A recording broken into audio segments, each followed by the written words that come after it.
Olá, meu amigo, minha amiga, tudo bem com vocês? Muito bom estar aqui com vocês. Eu estou aqui na casa do meu pai, no Espírito Santo, e eu confesso para você que esse negócio de pegar o conhecimento e sistematizar e colocar no papel e gravar esses vídeos é um desafio. Muitas distrações, mas olha, eu entrei nesse negócio para valer, eu não posso vacilar e vamos lá. Eu agora tá até um pouco tarde já, mas eu falei, eu tenho que fazer isso daqui, eu não vou deixar passar mais um dia nessa semana. Eu sei que eu estou começando, talvez alguns de vocês assistiram um vídeo mais longo que eu fiz sobre a minha história, uma jornada. Na verdade, eu queria ter sistematizado ainda mais, né? Mas existe uma frase que eu aprendi que fez muito sentido para mim, que diz assim, melhor feito que perfeito. Se for esperar ter tudo ideal, a câmera ideal, o microfone ideal, né, o script ideal, você não vai fazer. Então faça, vai fazendo e eu acho que o que vai acontecer é o seguinte, eu vou olhar para trás como muitos que eu tenho visto aí que já estão nessa jornada há mais tempo, olham para trás e dizem assim, nossa, olha os primeiros vídeos que eu fiz, rapaz, quem sabe mais para frente a gente usa uma câmera melhor, um microfone melhor, um cenário melhor, uma tecnologia melhor, sabe, uma dinâmica melhor, mas não importa. O que eu sei e o que eu estou pedindo a Deus que me ajude é a questão do conhecimento, do conteúdo, que possa ser um conteúdo extremamente relevante. Eu não queria muito realmente falar sobre a minha história, mas as pessoas precisam te conhecer, né? Elas vão entrar numa jornada com você, elas precisam saber quem é você e saber também o porquê você faz o que faz. Essa foi a intenção de dizer, olha só, eu era um cristão, mas um cristão morno, um cristão que não era extremamente convicto, né, da sua fé, daquilo que você acredita. Então, um coração dividido, isso não é bom para ninguém, em nenhum contexto. Muito importante que as pessoas sejam focadas, saibam exatamente quem elas são. Então, eu faltava essa questão da identidade. E isso era muito sério. Na verdade, eu tenho visto, não só na minha vida, mas na vida de uma geração inteira, e não só no contexto do cristianismo, ou mesmo do adventismo, ou qualquer outra religião, mas no contexto mais amplo até, no contexto da sociedade em geral, não, tanto aqui como em vários lugares do mundo. As pessoas questionam, dizendo, quem sou eu? De onde eu vim? O que eu estou fazendo aqui nesse mundo? Para onde eu vou? E isso realmente tem impactado a vida de milhares de pessoas, até mesmo com depressão, por não ter essas respostas claras, né? Uma vida sem um sentido, sem um propósito mais claro. No vídeo de hoje, eu gostaria de fazer uma reflexão que, olha, para mim foi brilhante, foi profunda, foi justamente o que eu precisava. Não sei se você se lembra, pelo menos para vocês que assistiram ali um pouco sobre a minha história, em algum momento da virada, aquele ponto que fez uma diferença muito grande na minha vida, principalmente na forma com que eu estudo a Bíblia, é tomando a Bíblia como ela é, ou seja, a Bíblia se explica a si mesma e textos, quando comparados com textos, trazem muita luz e vocês vão perceber na prática hoje. O tema de hoje é intitulado Uma Coisa Te Falta. Se você tem um conhecimento razoável da Bíblia, você vai já se lembrar ou ter em mente que se trata da história daquele jovem rico que foi procurar a Jesus e ele foi em busca de uma resposta. Ele queria uma coisa e ele foi até Jesus para tentar obter essa resposta para aquilo que ele buscava. E uma coisa te falta tem a ver com a resposta de Jesus para ele. Bom, essa história do jovem rico, nós encontramos ela no livro de Mateus, no capítulo 19, no verso 16. Então, acompanhe comigo a leitura.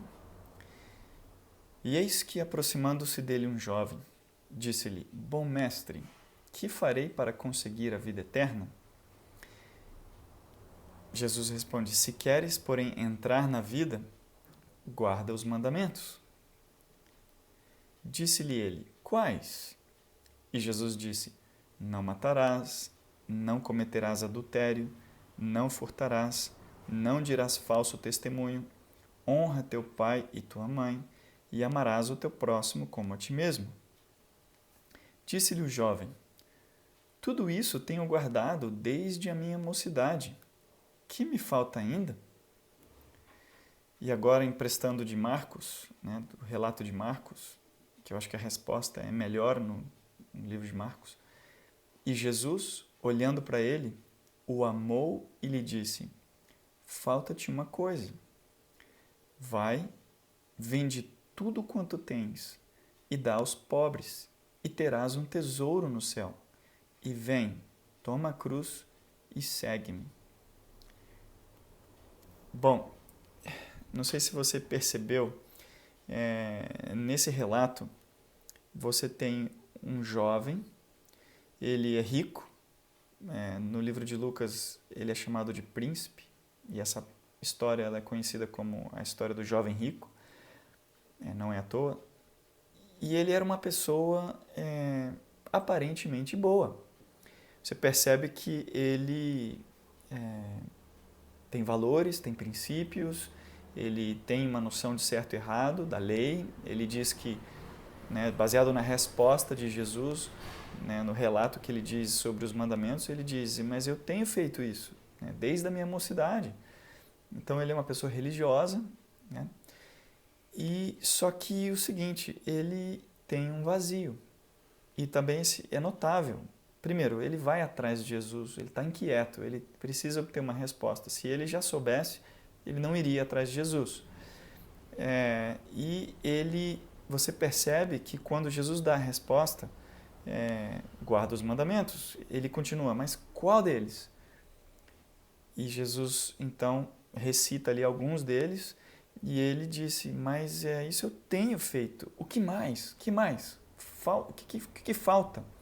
Ou seja, é notável que ele está inquieto, ele tem um vazio que ele busca preencher.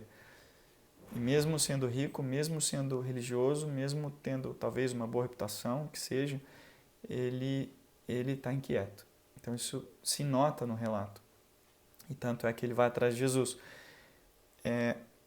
Agora, mais um ponto que eu percebo nessa história, que ele está enganado com respeito à lei.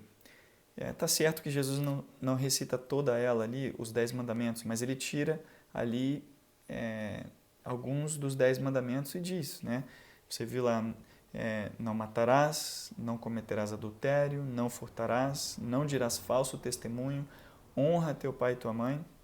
E ele não disse um dos mandamentos que diz respeito pelo menos com o próximo. Qual foi o que ele não disse? Ele não disse não cobiçarás. E é muito possível que, se Jesus tivesse dito também não cobiçarás, e o jovem tivesse dito não, todas essas coisas eu tenho feito, bom, de certa forma ele estaria mentindo, porque você percebe no relato, eventualmente, que um dos problemas dele é a cobiça, justamente com as coisas que ele tem, que ele pensa que na verdade são dele, porque na verdade nós somos nada mais que mordomos, porque tudo é de Deus, esse mundo é dele e nós somos dele. Na verdade, espero que fique mais claro no final dessa reflexão. E então, é como se o mordomo que fosse encarregado de cuidar das coisas do seu patrão, do seu amo, e ele pensasse que fosse dele. Isso é cobiça. Enfim, ele não disse esse mandamento e ele então disse: o que mais me falta? Eu imagino que Jesus poderia até dizer: olha, falta não cobiçarás. Ali ele ficaria nos maus lençóis, como a gente diz, Mas Jesus ele vai mais profundo. E a resposta de Jesus é maravilhosa. Ela é extremamente coerente com os seus ensinos. E a gente vai ver em outros textos, trazendo mais luz sobre justamente essa resposta de Jesus. Então, uma coisa te falta, ele diz assim: o que me falta ainda? E Jesus fala: uma coisa te falta, realmente. E essa expressão, uma coisa, nós podemos encontrar em outro texto de um relato em que Jesus usa uma expressão semelhante. Você consegue imaginar qual é? Bom, vamos lá. Esse relato se encontra no livro de Lucas, no capítulo 10, no versículo 40 e 42. Nós temos ali uns textos que contam a narrativa de Marta e Maria. Jesus estava na casa de Marta e Marta estava muito ocupada trabalhando e Maria estava sentada ali aos pés de Jesus, ouvindo a palavra de Jesus, e Marta se incomoda e vai até Jesus e pede para Jesus dizer para Maria ajudar ali no serviço. Vamos ler o texto na íntegra. Marta, porém, andava distraída em muitos serviços e, aproximando-se, disse: Senhor, não se te dá que minha irmã me deixe servir só? Dize-lhe que me ajude. E respondendo Jesus, disse-lhe: Marta, Marta, estás ansiosa e afadigada com muitas coisas, mas uma só é necessária. E Maria escolheu a boa parte, e não lhe será tirada. Percebe aqui que Jesus usou a expressão: você está preocupado com muitas coisas, mas uma só é necessária. Semelhante à resposta que ele diz para o jovem rico, dizendo: uma coisa te falta. Uma coisa.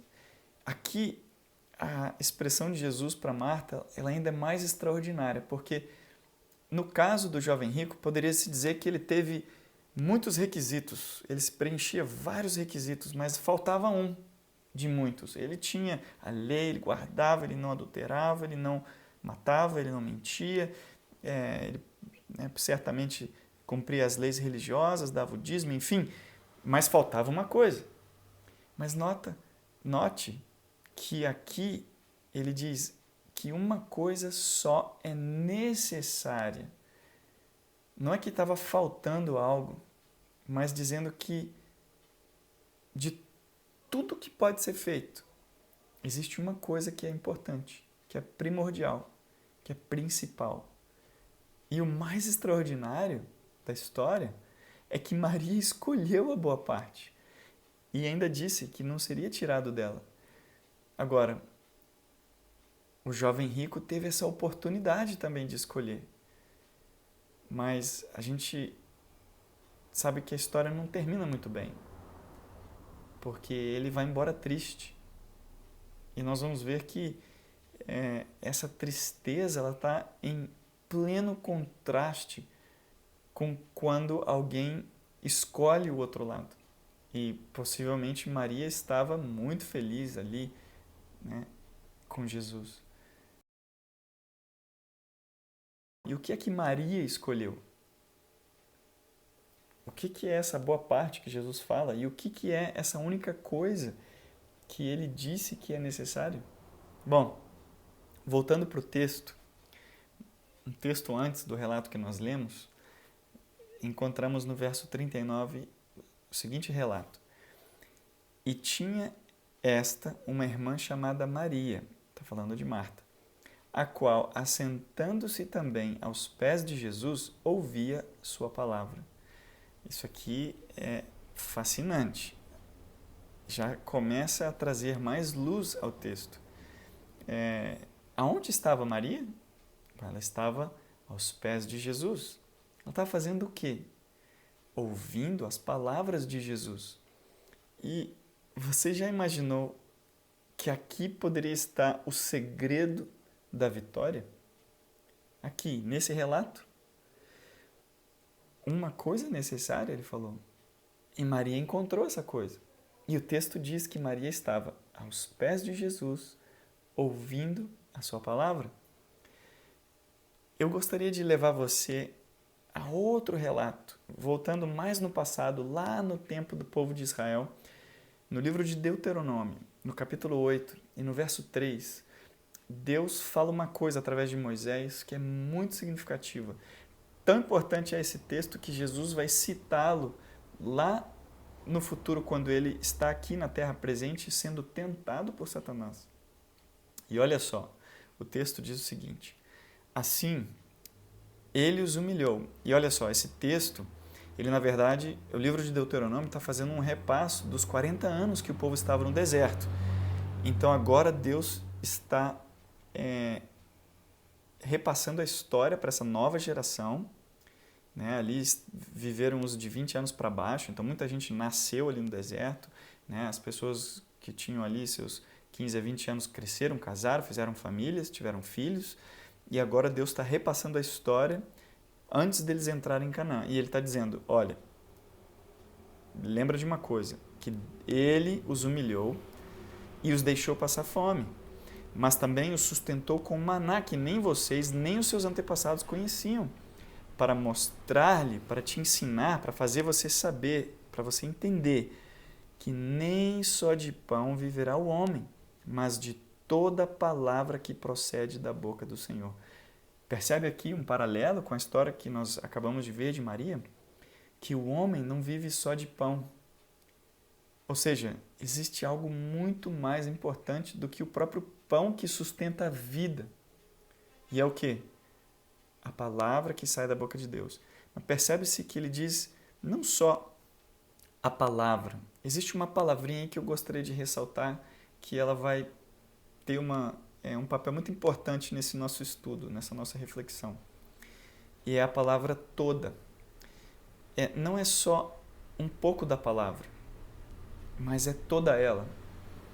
E Maria estava lá, sentada, ouvindo toda a palavra de Jesus. O que é necessário que Maria encontrou e escolheu a boa parte? Bom, primeiro, Maria ouvia a palavra de Deus, ouvia a palavra que saía da boca de Jesus. E tem algo ainda mais profundo. Aonde ela estava? Ela estava aos pés de Jesus. E o que isso significa, estar aos pés de Jesus? A Maria, ela na verdade escolheu Jesus. Maria escolheu estar com Jesus, seguir a Jesus.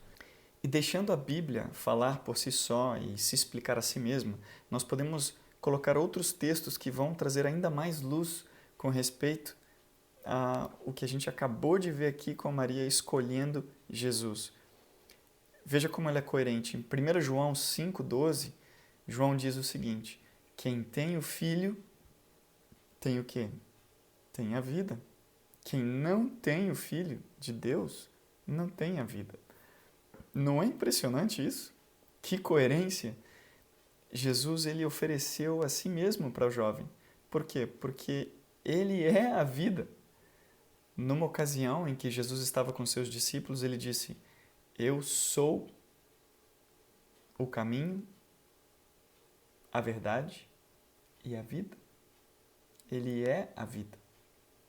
E por isso João, posteriormente, vai escrever que quem tem o Filho tem a vida. Não é coerente? E quem não tem o Filho de Deus não tem a vida.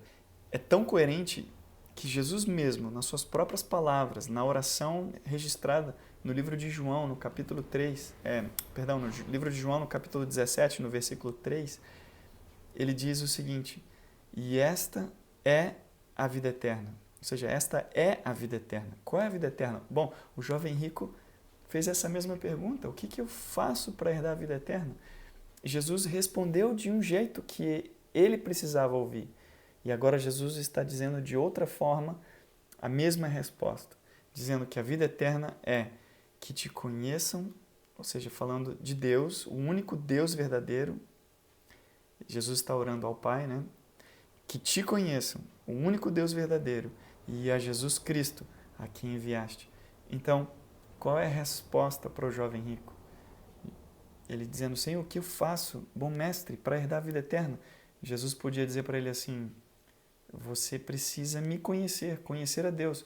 Essa resposta talvez não faria tanto sentido para ele naquele momento, porque ele poderia dizer: mas eu já conheço a Deus. Né? Mas Jesus, ele foi mais profundo, justamente para o que ele precisava. Dizer: meu caro jovem, existem algumas coisas na sua vida que estão te impedindo de me conhecer. Estão no teu caminho para você obter a vida eterna. Elas estão em primeiro lugar na tua vida. E você não pode ter outro Deus. além de mim. E veja, na resposta que ele dá para o jovem, voltando para Marcos 10, 21, diz: E Jesus, olhando para ele, o amou.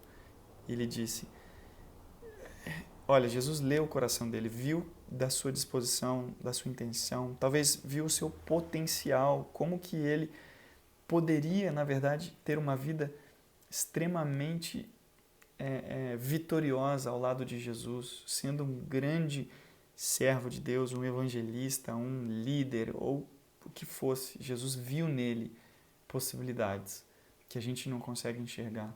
E por isso ele disse, vem e segue-me. E na verdade, o que Jesus está oferecendo para ele? Um tesouro no céu. Sabe, um tesouro que não acaba. Na verdade, o jovem podia dizer assim, mas eu já tenho um tesouro, você está pedindo meu tesouro em troca de outro tesouro, mas eu já tenho. Que ilusão. Na verdade, ele não tinha um tesouro. E aliás, Jesus dizia, um tesouro aqui, não acumule tesouros nessa terra. O ladrão rouba, a traça corrói, o carro quebra, a casa envelhece, até mesmo o corpo envelhece. Ele fala, acumule tesouro no céu, onde a traça não destrói, o ladrão não rouba. Lá sim o tesouro é eterno. E é um tesouro de verdade. E veja, esse tesouro, essa linguagem de tesouro, ela não é única aqui. A Bíblia pode trazer mais luz ainda quanto a isso. E quando Jesus faz o pedido para ele, diz, olha, para você obter esse tesouro, você precisa vender tudo que você tem, dá aos pobres, e você vai ter um tesouro no céu, e vem, toma a cruz e segue-me. Esse tudo quanto tens é um requisito, de fato, mas Jesus teve que dizer isso para ele porque isso estava no caminho dele encontrar esse tesouro. Ele precisava acreditar na palavra de Jesus, que se ele fizesse isso, ele ia encontrar o tesouro. Jesus, ele é a verdade, ele diz a verdade. E certa vez, Jesus disse uma parábola, encontrada em Mateus 13, 44, que diz o seguinte, o reino dos céus é como um tesouro escondido num campo. Certo homem, tendo-o encontrado, escondeu-o de novo e então, cheio de alegria, foi, vendeu tudo o que tinha e comprou aquele campo. Percebe que ninguém teve que falar nada para ele vender tudo que ele tinha, mas aqui a diferença é que ele encontrou o tesouro. Você percebe? E então, para ele vender tudo que tinha não era um problema, porque ele encontrou o tesouro. E como que ele foi? Cheio de alegria. Diferente do jovem que depois saiu cheio de tristeza. Você vê o contraste? E olha o que a gente consegue encontrar nessa parábola. Semelhança a coerência com os ensinos de Jesus. Ele foi e vendeu tudo o que tinha. Ele saiu cheio de alegria. Por quê? Porque ele encontrou o tesouro. E na verdade, em Mateus 6, 21, Jesus vai falar uma coisa muito significativa, muito importante, muito profunda. E ela é forte para todos nós. Todos nós precisávamos meditar sobre isso. Porque diz o seguinte, porque onde estiver o vosso tesouro, aí estará também o vosso coração. Ou seja, aquilo que você tem de valioso, aquilo que é precioso para você, é aquilo que você vai dedicar tempo, energia, afeição, é aquilo que você vai se entregar, você vai se doar, você vai se dedicar, você vai adorar. E é exatamente aquilo que é precioso para você, aquilo que você dedica tempo e tem a tua afeição, tem teu coração, é aquilo que você adora. E isso, se não for Deus, é uma forma de idolatria, porque você vai adorar algo além de Deus. E só Deus deve ser adorado. E no mesmo contexto ali de Mateus 6, versículos mais adiante, 24, diz, ninguém pode servir a dois senhores. Isso é impossível. Por quê? Primeiro porque um desses senhores, que é Deus, ele exige tudo. Ele não, para ele não serve 99%. E a gente vai entender por quê. E ele diz em Mateus 22:37, quando ele é interrogado a respeito do grande mandamento, qual é o grande mandamento da lei? Ele responde: amarás o Senhor teu Deus de todo o teu coração, de toda a tua alma e de todo o teu pensamento ou entendimento.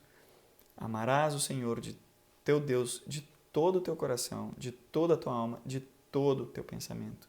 E o que se destaca nesse texto? Bom, ali não é tão difícil ver, né? A palavra todo novamente aparecendo aí como algo tão coerente nos seus ensinos. Todo o coração, não pode ser dividido. Por que não pode ser dividido? Bom, não é tão difícil também entender isso até no contexto de casamento. E Deus tem essa analogia na Bíblia, que Ele é o esposo e a sua igreja é a noiva. E isso desde o Antigo Testamento como no Novo Testamento, essa analogia é muito forte. E qualquer um de nós sabe e entende que um coração dividido ele machuca, ele não é bom para um relacionamento. Qual de vocês, homens ou mulheres, aceitaria uma proposta de casamento de alguém que falasse assim: bom, eu vou te dar quase todo o meu coração, mas eu não posso te dar todo ele porque um pouco dele eu ainda eu preciso dar para outra coisa, outra pessoa, vamos dizer assim. Como que uma pessoa entraria num relacionamento assim, num compromisso dessa forma? Eu acho que ninguém, certo? E o pior é que a gente faz isso muitas vezes. A gente se compromete, mas o nosso coração fica dividido e a gente, por alguma razão ou outra, acaba querendo, justamente pelo princípio do egoísmo, né? Querendo dedicar a afeição a outra coisa que não seja aquilo no qual a gente se comprometeu. E como a gente sabe, isso tem destruído muitas famílias, tem destruído, tem arrasado com a sociedade em geral. E esse princípio do egoísmo tem causado mais problemas do que a gente pode imaginar. Agora, a pergunta que não quer calar é: por que Deus pede tudo?